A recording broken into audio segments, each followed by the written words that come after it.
everyone. In physics classes, we are doing 4th chapter of class 12th, that is moving charges and magnetism, or we can say magnetic effect of the current. Means wherever the current is flowing, a magnetic field is present near about it. Means current is responsible for the magnetic field. So today we are going to discuss the magnetic field at the center of the circular coil carrying current. Suppose I have a wire carrying current and I am folding that wire into the shape of a coil. This is the wire and I have formed a coil with the help of that wire. That wire is having current and you can say this clockwise is the direction of current flowing through this circular coil. Then what is the magnetic field at its center is our today's topic.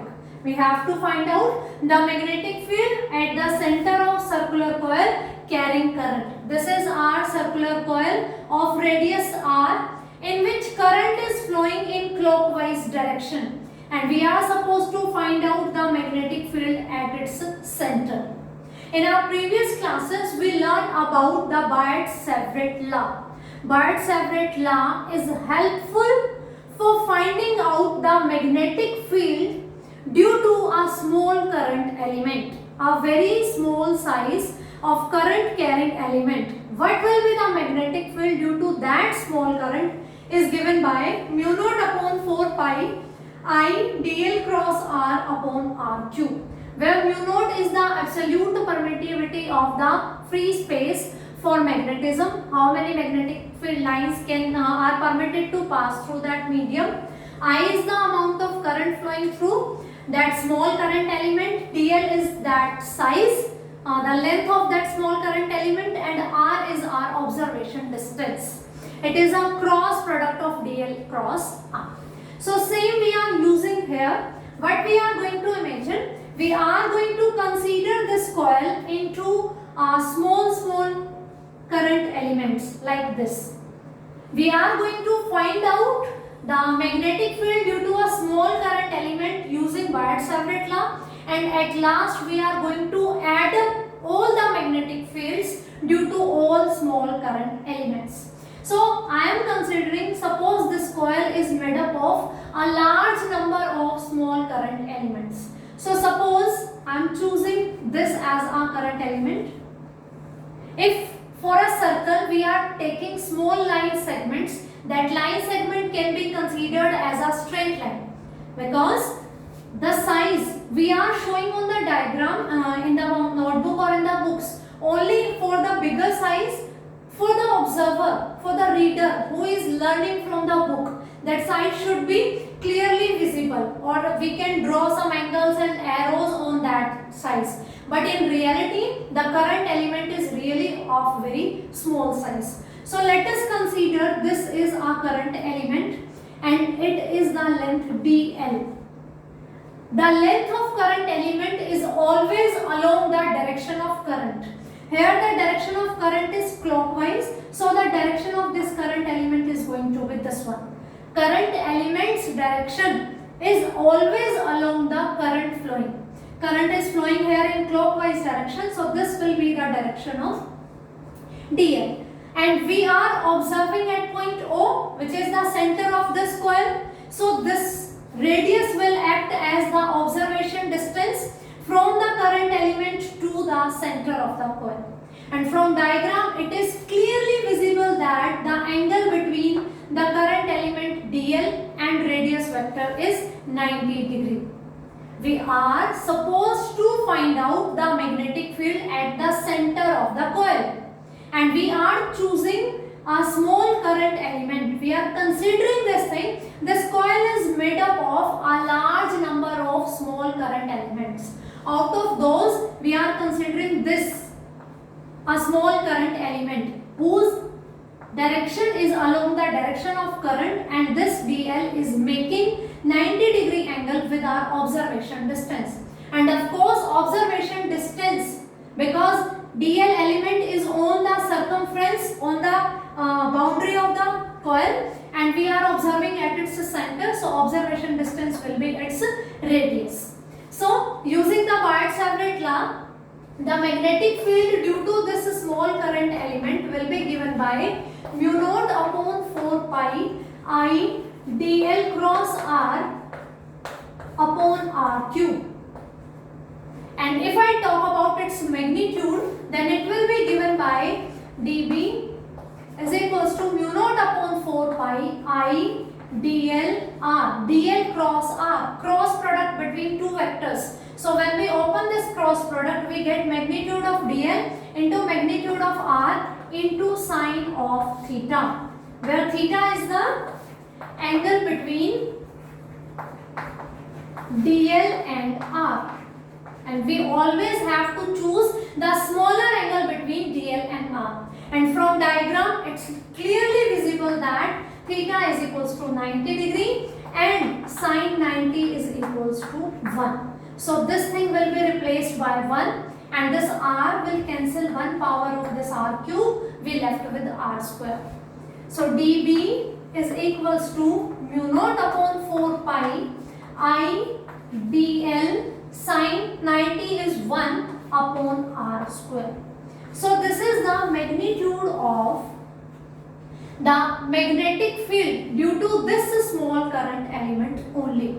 If I want to find out the magnetic field due to whole coil, so I have to integrate this. Integration means summation. Okay, we are going to add. Addition is the integration. Okay, very small current elements are there, so we are going to add up this all. Before adding all factors, we want to discuss about its direction. dB is equals to mu naught upon 4 pi I dl cross upon r cube. I told you this so many times in previous classes also. Wherever we have cross product, we have to apply right hand thumb rule for the direction. Right hand thumb rule for the direction. And the second thing, wherever the cross product is, resultant is always going to be perpendicular to the plane containing dl and r. This thing keep adjusted in your mind forever. Whenever you have cross product, then the resultant vector always have its direction perpendicular to the plane containing this and this. Suppose if I talk about this board, on this board we have perpendicular in this outward direction and in the inward direction. The same thing is here.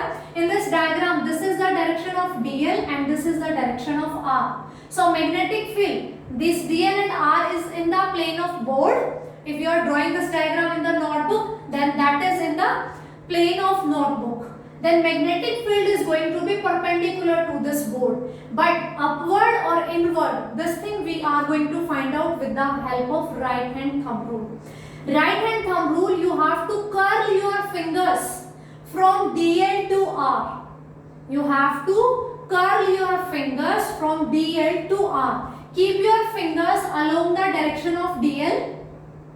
Now curl your fingers towards the r. This is dl and this is r. Curl your fingers dl to r. Now stretch your thumb. Thumb is perpendicular to the board but inward. Your fingers are going to curl like this.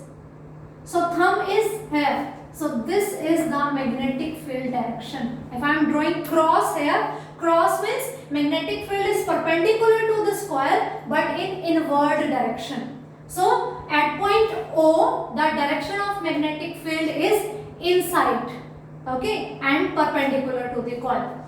So this is about the magnitude and the direction. Now we are going to find out the total magnetic field due to whole coil, and that will be given by B is equals to integration of dB. dB is the small amount of magnetic field due to small current element, and B will be the complete magnetic field due to the whole coil. So let's put its value.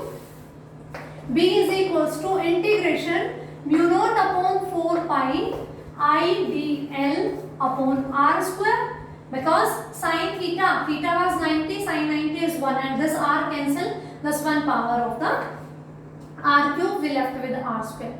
Now you can see D is attached with the L. So integration of L is going to be there. Everything remains constant. We can keep all those values outside the integration. Mu naught upon 4 pi I r square integration dl. dl is what? The length of this small current element, and its integration means we have to add all the lengths of these small current elements, because we were considering that this coil is made up of a large number of small current elements. So when we are going to add all the dls, all the lengths of the small current element, then what do we get? We get the total length of this circular coil, and that will be circumference. The length of the circle is given by its circumference. So this dl integration will be circumference of the circular coil, and circumference is 2 pi into radius of the circle. This dl1 plus dl2 plus dl3 plus dl4 up to so on dln. These all small current elements will make the total length of circle, and that is its circumference, that is 2 pi r. So I can cancel this r with this r square. In the denominator I left with r. So b is equals to mu naught upon 4 pi I upon r into 2 pi. Or you can write it as b is equals to mu naught upon 2 I upon r. So you can use this formula or this formula, because this 2 pi is cancelling this 4 pi by 2, and mu naught upon 4 pi is equals to 10 to the power minus 7. Its value is 10 to the power minus 7. So mu naught is equals to 10 to the power minus 7 into 4 pi. If you are using this formula, in replacement of this you can directly put 10 to the power minus 7. If you are using this formula, you can replace mu naught by 10 to the power minus 7 into 4 pi. So this is about the final expression, the total amount of magnetic field given by the circular coil at its center. At its center. Okay. Now here I have drawn two more diagrams. In this coil, the current is flowing in clockwise direction, and in this coil, the current is flowing in anti-clockwise direction. When you are applying this formula, I told you so many times this thing कि wherever you have cross product, your fingers should curl from first vector to second vector, dl to r.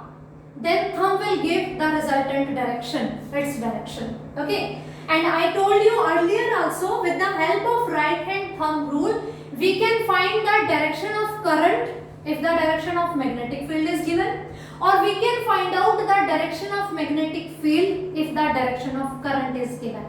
So in this case, current's direction is given. In this coil, current may flow in clockwise direction as we have done, or it may flow in the anti-clockwise direction. Okay. So curling of your fingers will give the direction of current, then thumb will give the direction of magnetic field. Consider this coil. The coil, current is flowing. Suppose this is the coil. Okay. And in this coil, current is flowing clockwise. Current is flowing clockwise. Then the curling of fingers should be in the direction of current, and thumb will give the direction of magnetic field. This clockwise current, curling of fingers in clockwise, then thumb is perpendicular to the coil but inwards. The same thing is here. This is the coil, current is flowing clockwise, then B's direction is downward. If this is the coil like this, clockwise, then thumb will give the direction of magnetic field perpendicular to the coil downwards. If the current is flowing anti-clockwise, the same coil is here but current is flowing anti-clockwise, then curling of fingers will be like this, anti-clockwise, then thumb is upward. Then thumb is upward, the direction of magnetic field will be upward. So in exam, this thing keep in your mind. If the curling of fingers is giving the direction of current, then thumb will give the direction of magnetic field. Current is clockwise, then the thumb will downward. If the current is anti-clockwise, then the thumb is upward. Magnetic field will be upward. Okay, so this is all about the magnetic field at the center of circular coil carrying current. Now let's discuss a very important part of this topic we have to face in the exam, because in exam it is not necessary that always you get the same thing. In exam you may get the coil of shape like this. You will get some angle. Means not complete coil will be there, a section of coil will be there. A current is flowing like this. Then they are going to ask the magnetic field. And this is the magnetic field for the complete coil. But in exam it is not necessary. In competitive exam, in board exam, you get the numerical where the current is flowing in a portion of coil. Here no coil is present in this reason. This question can be come in the exam in the forms of angle. So from this formula, it's not difficult, it's really very easy. The expression is going to remain same. You can see this is the magnetic field when the angle is 2 pi. You know the complete angle is always 360 degree. If I draw a straight line, this is 180 degree, this is also 180 degree. 180 plus 180, 360 degree. And if I talk in the terms of radian, 360 degree is equals to 2 pi radians. Radian and degree are the different units of the angle. Complete angle, you can say it is of 360 degree or you can say it is of 2 pi radian. In terms of radian, it is 2 pi. In terms of degree, it is 360 degree. So this formula is the magnetic field when the coil is making complete angle 2 pi. But in exam, when you get different angles, then how you are going to change this formula? Then for this, for 2 pi, you are having this formula. For 2 pi radian, the magnetic field is mu naught upon 4 pi I upon r into 2 pi. For 1 radian, if the angle is of 1 radian only, then it will be mu naught upon 4 pi I upon r 2 pi by 2 pi. And then for given angle theta radian, then it will be, let me write this thing on the upper side.